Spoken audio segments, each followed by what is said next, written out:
हे everyone आज मु आपण सहित सेयार करी ओडिशा स्टाइल नड़िया चटनी। एबे तो दोसा पिठा रे खाइबापी जोटा आम तड़का दिया नड़िया चटनी किंबा आमर साउथ स्पेशली नड़िया चटनी प्राय बना जाउची। तो चलतु आज बनैबा आमर देसी स्टाइल रे ओडिशा स्टाइल रे नड़िया चटनी केमिति गाँ मानकर आगुरु बना जाउथिला। आम घरे तो यही भाव नड़िया चटनी बनाए मो बो यही भाव नड़िया चटनी बनाए आ तार फेवरेट हूँ नड़िया चटनी।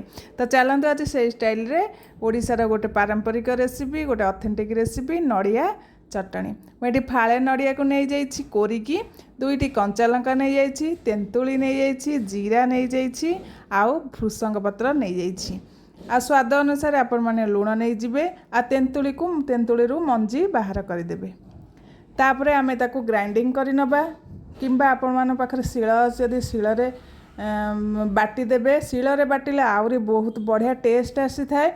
तो मु एभली भाबरे ग्राइंडिंग जार नहीं आसी सेतिरे नड़िया कोरा दे देबे सबु सामग्री सेतिरे दे देकी लुण स्वाद अनुसार देबे स्वाद अनुसार लुण दे किछि पानी देकी ग्राइंडिंग करिनेबे। बहुत जल्दी आमर चटनी बनिकी रेडी हो जाए आ टेस्ट अलग प्रकार पूरा बहुत भल लगी थाए।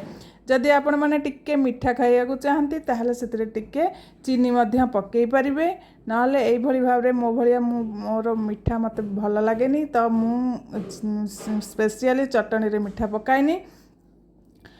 तो एई भली भाबरे चटनी बहुत बढ़िया लगी थाए। देखंतु पानी दे देछि पानी दे देकी पूरा स्मूथ पेस्ट बनै आनिबे। देखंतु एबे हमर रेडी हो गला नड़िया चटनी। एटा गोटे ओडिशार पारंपरिक रेसिपी गोटे ऑथेंटिक रेसिपी। देखंतु एटा गोटे बहुत बढ़िया टेस्ट लगी थाए। आम घरे एई भली भाबरे नड़िया चटनी बना जाई थाए आ मो बोउर एई नड़िया चटनी बहुत फेवरेट।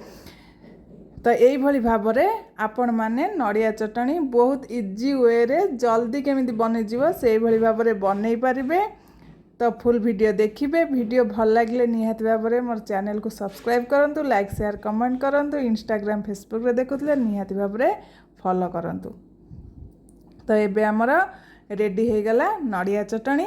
एबे आपण माने चटनी को खाई परिबे।